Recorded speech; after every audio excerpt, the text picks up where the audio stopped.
పెట్టినామంటే 10 days maximum ఎప్పుడైనా 12 days అందరు రైతులకు పడిపోయేది. ఇప్పుడు వీళ్ళు అనుమానాలు కలిగించి 5 ఎకరాలకు ఇస్తామని 3 ఎకరాలకు ఇస్తామని 7 ఎకరాలకు ఇస్తామని ఇందులో పెద్ద విజయం సాధించినట్టు తోకమట కథ చేసినట్టు అదేదో గొప్ప డంబాసారం అన్నట్టు అదేదో వేస్ట్ పథకం అన్నట్టు వీళ్ళు ఇష్టారీతిగా మాట్లాడుకుంటా నేను మాట్లాడలేదండి. ఇది 4వ నెల కాబట్టి నా గొంతు ఇప్తా ఉన్నా. ఎవడైనా కొత్తగా గెలిస్తే వాళ్ళకి టైం ఇస్తాం. 2 months 3 months 4 months టైం ఇస్తాం. వాళ్ళు కూడా సర్దుకోవాలా, అర్థం చేసుకోవాలా, అవగాహన చేసుకోవాలి. ఇలా మంచినీటి పథకం ఏందండి Bhagiratha? What is wrong with it? అద్భుతంగా నడిపినమే 5 ఏళ్ళు 6 ఏళ్ళు బ్రహ్మాండంగా ప్రతి ఇంటికి నల్లతో నీళ్ళు వచ్చినాయే రాలేదా? మళ్ళీ ఇవాళ ఎందుకు ఆనాడు ఒక బిందె కనిపించిందా? హైదరాబాద్ నగరంలో కానీ బయట ఊళ్ళల్లో కానీ గ్రామాలలో కానీ ఒకరైనా ఒక ట్యాంకర్ కనబడ్డదా? ట్యాంకర్ల బిజినెస్ కనబడ్డదా? ఇవాళ ట్యాంకర్లు కొనుక్కునే దుస్థితి ప్రజలకు ఎందుకు వచ్చింది?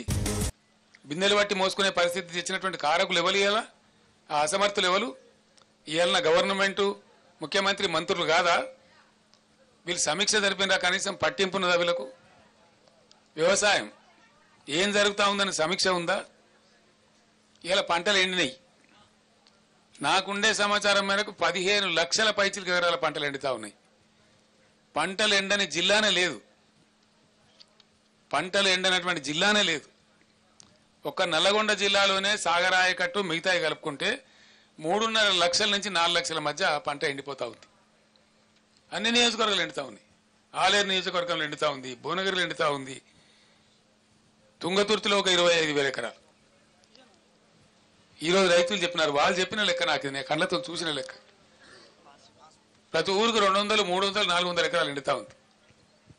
ఇవాళ సూర్యాపేటలో ఒక 20-24 ఎకరాలు ఎండుతా ఉంది. భయంకరంగా సాగర్ ఆయకట్లో కూడా చాలా తీవ్రంగా ఎండిపోయింది పంట. ఎందుకండి? ఏం కారణం చేత ఎండబెట్టిన మీరు సాగర్ ఆయకట్లో? ఈ రోజు కూడా నాగార్జున సాగర్లో even today when I'm speaking to the press MDDL కంటే అబోవ్గా 7 TMC వాటర్ ఉంది. ఎండిడిఎల్ కింద కూడా మనం వాడుకోగలిగిన మరో 7 TMCల వాటర్ ఉంది. 14-15 TMCల వాటరు ఇప్పుడు కూడా సాగర్లో వాడుకోగలిగే పరిస్థితి ఉంది. ఆనాడు కూడా ఈ బుడముండ KRMB ఉండే. KRMB అంటే ఎవడండి? వాడు మన సూపర్ బాసా? వాడు 2 రాష్ట్రాల మధ్య నీటి పంపిణీకి సమన్వయకర్త గంతే. వాడే మనకు బాస కాదు కదా. వానికి అప్పచెప్పి టోటల్ ప్రాజెక్టును తెలివి తక్కువగా తెలివిహీనంగా ఆ కేంద్ర మంత్రి తీయగపుల్లగా మాట్లాడితే KRMB చేతుల మొత్తం అధికారాన్ని అప్పచెప్పి ఇలా నాగార్జున సాగర్ కట్ట మీదకి ఎక్కలేనటువంటి దుస్థితిని తీసుకొచ్చిన అసమర్థ ప్రభుత్వం ఎవరండి? ఎప్పుడు మమ్మల్ని కూడా KRMB నిరోధించేది, మేము దటాయించేది వాళ్ళను. ఇప్పుడు ఆపరేషన్ లేకుండానే మోకాళ్లకు ప్లాస్మా ట్రీట్మెంట్. మీ ఆర్థోపెడిక్ సమస్యలన్నిటికీ రోబోటిక్ టెక్నాలజీ ద్వారా తక్కువ ఖర్చుతో శాశ్వత పరిష్కారం. Free consultation. ప్రతి ట్రీట్మెంట్ పై 20% డిస్కౌంట్. ఈ ఆఫర్ కొద్ది రోజులు మాత్రమే. త్వరపడండి. V9 hospitals 9281465842.